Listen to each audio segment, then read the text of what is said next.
La llamada de Cthulhu, por Howard Philip Lovecraft. Capítulo 1.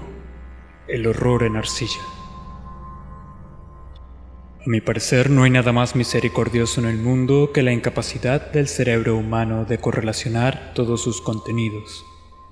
Vivimos en una plácida isla de ignorancia en medio de mares negros e infinitos, pero no fue concebido que debiéramos llegar muy lejos. Hasta el momento, las ciencias, cada una orientada en su propia dirección, nos han causado poco daño, pero algún día la reconstrucción de conocimientos dispersos nos dará a conocer tan terribles panorámicas de la realidad y lo terrorífico del lugar que ocupamos en ella, que solo podremos enloquecer como consecuencia de tal revelación, o huir de la mortífera luz hacia la paz y seguridad de una nueva era de las tinieblas. Los teósofos han adivinado la imponente grandeza del ciclo cósmico, en el que nuestro mundo y la raza humana no son sino un incidente transitorio. Los filósofos han hecho insinuaciones acerca de extrañas supervivencias en términos que podrían helar la sangre si nos enmascarasen tras un suave optimismo. Pero no procede de ellos la visión de épocas prohibidas que me hace sentir escalofríos cada vez que pienso en ella y me vuelve loco en mis sueños. Esa pequeña visión, como todas las pavorosas visiones de la realidad, fue el producto de una reconstrucción accidental a partir de varias cosas diferentes. En este caso, un antiguo artículo de periódico y las notas de un profesor fallecido. Espero que nadie más sea capaz de repetir esta reconstrucción. De hecho, si yo viviera lo bastante, jamás aportaría conscientemente un solo eslabón a tan horrible cadena. Creo que el profesor también tenía intención de silenciar aquella parte de la que tuvo conocimiento, así como de haber destruido sus notas si no le hubiera sobrevenido una repentina muerte. Mi conocimiento del asunto se remonta al invierno de 1926-1927, momento en que tuvo lugar la muerte de mi tío abuelo George Camel Angwell, profesor emérito de filología semiótica en la Universidad de Brown, en Providence, Rhode Island. Profesor Angwell era una autoridad reconocida en inscripciones de la antigüedad, y con frecuencia habían recurrido a él los directores de museos importantes. A esto se debe que su fallecimiento a la edad de 92 años sea recordado por muchos. En el ámbito local, el interés se acrecentó por las oscuras circunstancias de su muerte. El profesor sufrió una extraña dolencia mientras volvía del barco de Newport. Tal y como dijeron los testigos, se derrumbó de repente, tras haber recibido el empellón de un negro con aspecto de marinero que había salido de uno de los raros y oscuros callejones de la escarpada pendiente que constituía un atajo entre los muelles y la casa del difunto, en William Street.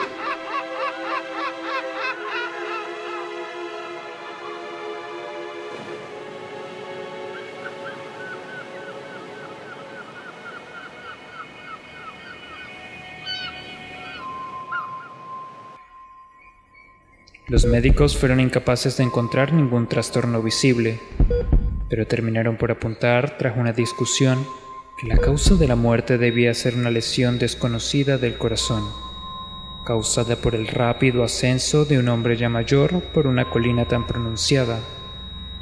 En aquel momento no vi razón alguna para disentir de aquel dictamen, pero más tarde me vi inclinado a cuestionarlo, e incluso más que a cuestionarlo.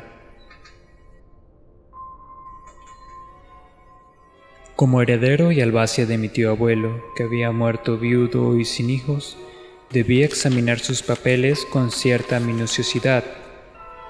A tal fin, llevé todos sus archivos y cajas a mi alojamiento en Boston.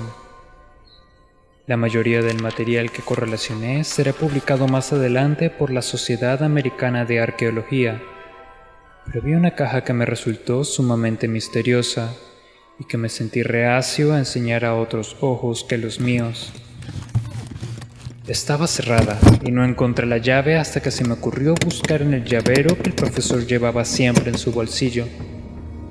Entonces pude abrirla, pero parece que fuera solamente para toparme con una barrera más fuerte e infranqueable.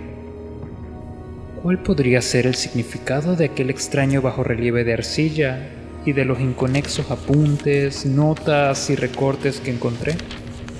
¿Había comenzado mi tío a creer semejantes supercherías en sus últimos años? Decidí emprender la búsqueda del excéntrico escultor responsable de aquel claro trastorno de la paz mental de un anciano.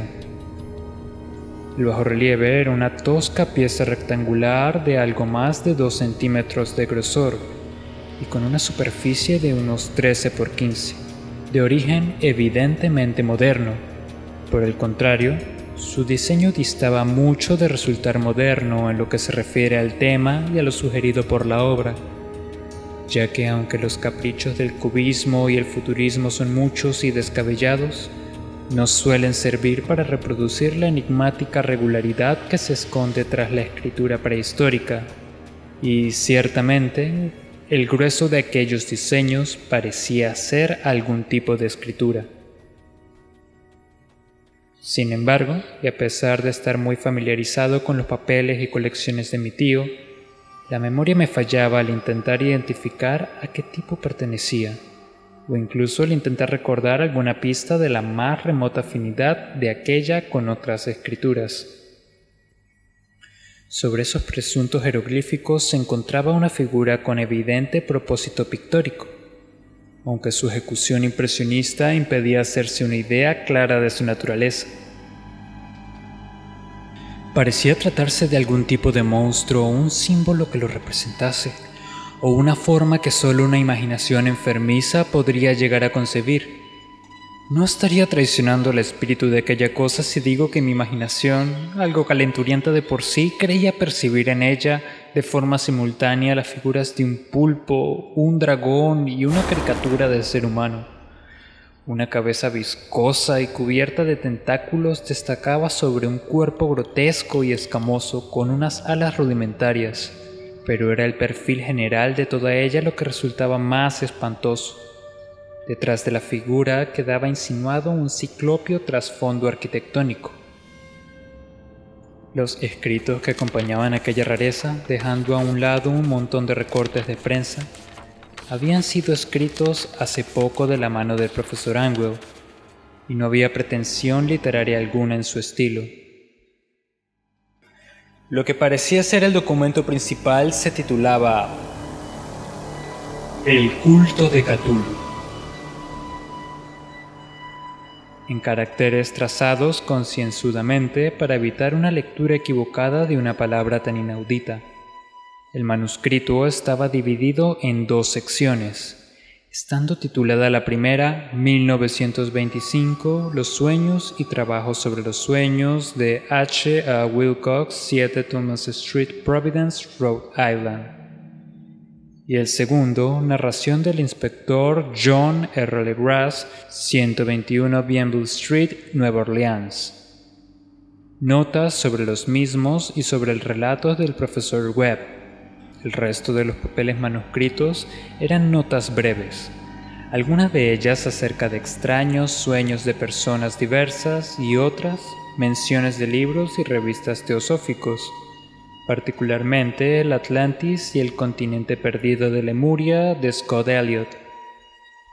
El resto eran comentarios acerca de longevas sociedades secretas y cultos secretos, con referencias a varios paisajes de fuentes mitológicas y antropológicas, como pueden ser la rama de oro de Fraser y la brujería en la Europa occidental de la señorita Murray. Los recortes aludían a extrañas enfermedades mentales y a una ola de locura o demencia colectiva que tuvo lugar en la primavera de 1925.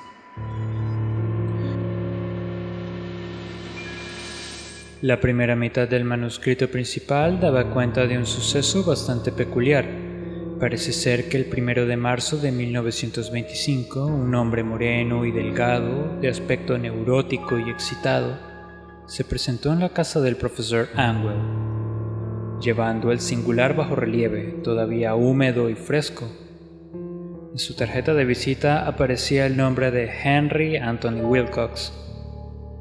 Mi tío lo reconoció como el Benjamín de una excelente familia que le resultaba conocida. En los últimos tiempos, el joven Wilcox había estado estudiando escultura en la Escuela de Diseño de Rhode Island y viviendo solo en el edificio Fleur de Lis, cercano a dicha institución. Wilcox era un joven precoz, de genio reconocido, pero de una gran excentricidad, y ya desde la niñez había entusiasmado a gente con las extrañas historias y sueños que tenía por costumbre relatar. Decía de sí mismo que era psíquicamente hipersensible, pero la gente formal de aquella antigua ciudad comercial le tomaba simplemente por un tipo rarito. Al no mezclarse demasiado con sus compañeros de estudios, se apartó gradualmente de la vida social, y en aquel momento solo se relacionaba con un grupo de estetas de otras ciudades. Incluso el Club de Arte de Providence, en su celo conservacionista, lo dejó por imposible. Con motivo de la visita, según se leía en el manuscrito del profesor, el escultor pidió bruscamente la ayuda de mi tío para que, dados sus conocimientos arqueológicos, identificara los jeroglíficos del bajorrelieve. Habló de una manera tan distraída y afectada y que indicaba tal presunción que anulaba cualquier simpatía que pudiera sentirse por él. Y mi tío le contestó con cierta brusquedad, ya que la notable frescura de la tablilla implicaba parentesco con cualquier cosa excepto con la arqueología. La réplica del joven Wilcox, que impresionó a mi tío hasta el punto de recordarla y anotarla al pie de la letra, estuvo caracterizada por un matiz fantásticamente poético, que debió marcar sin duda toda la conversación, y que tal y como he podido comprobar más tarde, resultaba muy propio de él. Lo que dijo fue: «Claro que es nueva. La hice la pasada noche en un sueño que tuve sobre extrañas ciudades, y los sueños son más antiguos que la ensoñadora Tiró, la contemplativa Esfinge o la misma Babilonia cercada de jardines». Entonces, cuando comenzó su inconexo relato, que de repente avivó un recuerdo aletargado de mi tío y se ganó su fervoroso interés. La noche anterior había tenido lugar un leve terremoto, el de mayor intensidad de los últimos años en Nueva Inglaterra, y la imaginación del joven Wilcox había resultado fuertemente afectada. Al irse a dormir, tuvo un sueño sin precedentes sobre ciclópeas ciudades de titánicos sillares de piedra y monolitos que alcanzaban el cielo, chorreando todo el conjunto légamo de color verde y anunciando un horror latente. Los muros y pilares estaban cubiertos de jeroglíficos, y desde algún punto bajo el suelo le llegó una voz que no era tal. Una sensación caótica que tan solo la imaginación podría transliterar en sonido, cosa que intentó hacer por medio de un revoltijo casi impronunciable de letras. Cthulhu Fazan. Este galimatías fue la clave para que el profesor recordase algo que le preocupaba y confundía. Preguntó al escultor con minuciosidad científica y estudió con intensidad casi frenética el bajorrelieve en el que el joven se encontraba trabajando cuando, helándose de frío y vestido solo con su pijama, despertó de repente y se sorprendió al ver lo que hacía. Mi tío culpaba su edad, como dijo Wilcox posteriormente, de su lentitud en reconocer los jeroglíficos y el diseño pictórico. Muchas de sus preguntas le parecían fuera de lugar al visitante, especialmente cuando el profesor intentó encontrar conexiones entre Wilcox y extrañas sectas y sociedades. Wilcox no pudo entender las repetidas promesas de silencio que le fueron ofrecidas a cambio de admitir su pertenencia a una extendida organización religiosa de carácter pagano o místico. Cuando el profesor se convenció de que Wilcox ignoraba la existencia de cualquier tipo de culto o de saber arcano, no dudó en asediar a su visitante solicitándole futuros informes acerca de sus sueños. Esto dio frutos de una forma continuada, ya que tras la primera entrevista el manuscrito hace constar las visitas diarias del joven en las que relataba sorprendentes fragmentos de imágenes oníricas, cuyo principal contenido era siempre alguna terrible panorámica de carácter ciclópeo y de piedra oscura y chorreante, a la que acompañaba una voz o inteligencia subterránea, que de forma monótona profería enigmáticos impactos sensoriales imposibles de transliterar salvo en un galimatías.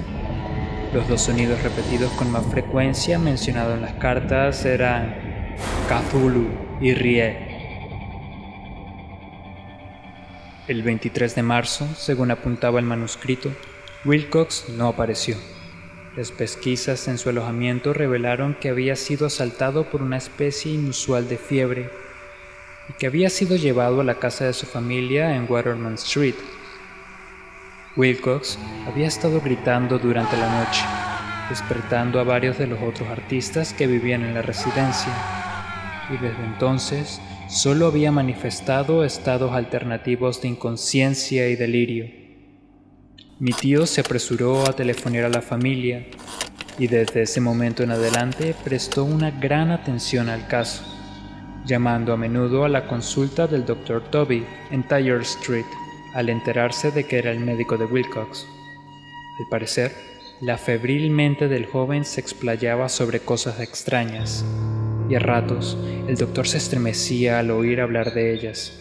Tales visiones no se limitaban a la repetición constante de cosas soñadas con anterioridad, sino que aludían locamente a una gigantesca cosa de kilómetros de altura, que caminaba o se movía pesadamente.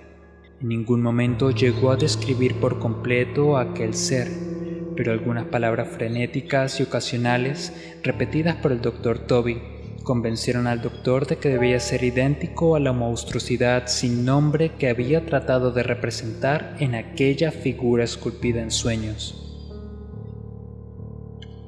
El doctor añadió que cualquier referencia a este objeto suponía, sin excepción, el preludio del hundimiento del joven en un estado letárgico. Extrañamente, su temperatura no estaba muy por encima de la normal, pero su condición, por lo demás, indicaba la presencia de una auténtica fiebre y no de un trastorno mental. Alrededor de las 3 de la tarde del 2 de abril, todo rastro de la enfermedad de Wilcox desapareció de repente. Este se sentó sobre la cama, asombrado de encontrarse en casa de sus padres y completamente ignorante de lo acontecido en los sueños o la realidad desde la noche del 22 de marzo. Tras darle de alta el médico, Wilcox tardó solo 3 días en volver a su alojamiento, pero en adelante dejó de interesar al profesor Angwell.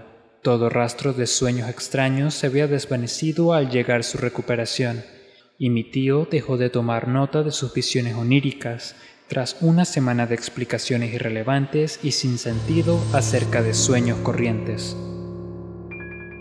Aquí termina la primera parte del manuscrito, pero algunas referencias a ciertas notas dispersas me dieron mucho en lo que pensar, hasta el punto de que solo el arraigado escepticismo que caracterizaba mi filosofía por aquel entonces era capaz de explicar mi continua desconfianza por el artista.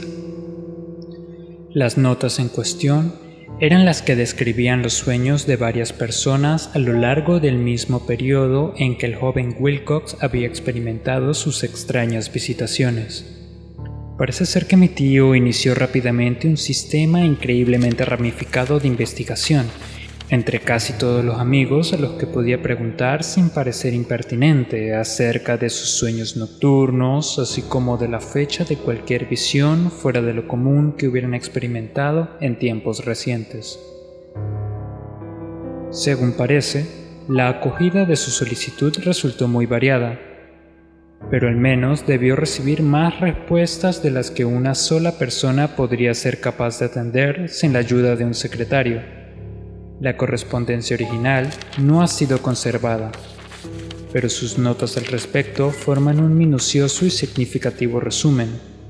La gente normal de la vida social y de los negocios, la sal de la vida de la sociedad de Nueva Inglaterra, dio un resultado negativo casi en su mayoría, aunque hubo algún que otro caso aislado de intranquilas e indefinidas visiones nocturnas, siempre entre el 23 de marzo y el 2 de abril. periodo que coincidía con el delirio del joven Wilcox. Aquellos dedicados a la ciencia no resultaron mucho más afectados, aunque 4 casos de vagas descripciones podrían sugerir la existencia de visiones fugaces de extraños paisajes, y uno de ellos hacía incluso mención a un miedo ante algo anormal que pudiera sobrevenir. Fue de los artistas y poetas de quienes llegaron las respuestas pertinentes, y sé perfectamente que se hubiera desatado el pánico entre ellos de tener la posibilidad de comparar sus notas. A la vista de aquello y faltando las cartas originales, llegué a sospechar que el recopilador había formulado preguntas tendenciosas, que había redactado la correspondencia de forma que quedase corroborado lo que él, de forma latente, estaba resuelto a confirmar. Esta es la razón por la que continué pensando que Wilcox, de alguna forma al corriente de ciertos datos del pasado en posesión de mi tío, había estado aprovechándose del veterano científico. Las respuestas de aquellos estetas daban forma a una inquietante historia. Desde el 28 de febrero al 2 de abril, una gran proporción de ellos había soñado con cosas muy extrañas, siendo la intensidad de estos incongruentemente mayor durante el periodo correspondido al delirio del escultor. Más de la cuarta parte de los que informaron acerca de algo decían haber tenido visiones y escuchado sonidos no muy distintos de los que Wilcox había descrito. Alguno de los soñadores confesó haber sentido un miedo intenso hacia una cosa gigantesca e innombrable, visible casi al final. Uno de los casos descritos con más énfasis en las notas fue realmente lamentable. El sujeto, un arquitecto de renombre con ciertas inclinaciones hacia la teosofía y el ocultismo, enloqueció violentamente el día del ataque de Wilcox y falleció unos meses más tarde tras gritar de manera incesante que le salvaran de un ser huido del mismísimo infierno. Si mi tío hubiera hecho referencia a estos casos por el nombre y los apellidos y no mediante un número, yo mismo hubiera hecho un intento de corroborar todo mediante una investigación, pero tal como estaban, solo tuve éxito en seguir la pista a unos cuantos. Sin embargo, estos confirmaron lo registrado en las notas. Con frecuencia me he preguntado si todos los sujetos encuestados por mi tío se sentirían tan confundidos como estos pocos. Es mejor que jamás reciban explicación alguna al respecto. Los recortes de prensa, como ya he dado a entender, aluden a casos de pánico. Estos procedían de fuentes muy diversas repartidas por todo el globo. Uno trataba acerca de un suicidio nocturno en Londres, donde una persona que dormía sola había saltado por una ventana tras proferir un grito espantoso. Había otro que consistía en una inconexa carta, dirigida al director de un periódico sudamericano, en la que un fanático deducía un catastrófico futuro a partir de ciertas visiones que había tenido. Un comunicado procedente de California describía a una colonia de teósofos vistiéndose de togas blancas como preparativo de algún glorioso cumplimiento que jamás tuvo lugar, mientras que las noticias llegadas desde la India hablaban con cautela acerca de serios disturbios causados por nativos hacia finales de marzo. Los ritos orgiásticos del vudú se multiplicaban en Haití, y de los puestos avanzados africanos llegaba información acerca de rumores y malos augurios. Las autoridades americanas en Filipinas se encontraron con la agitación de varias tribus por esas fechas, y en Nueva York la policía era acosada por multitudes de tez aceitunada la noche del 22 al 23 de marzo. En la zona occidental de Irlanda también abundaban los descabellados rumores y leyendas, y el pintor de temas fantásticos Ardois Bunau colgaba su blasfemo paisaje onírico en el Salón de Primavera de París de 1926. Fueron tan numerosas las alteraciones que tuvieron lugar en los manicomios que solamente un milagro hubiera sido capaz de evitar que la cofradía médica advirtiese los extraños paralelismos y sacase desconcertantes conclusiones de aquello. Un extraño montón de recortes, que aún hoy no puedo concebir con qué insensible racionalismo fui capaz de desechar. pero por aquel entonces ya estaba convencido de que el joven Wilcox conocía aquellas viejas cuestiones mencionadas por el profesor.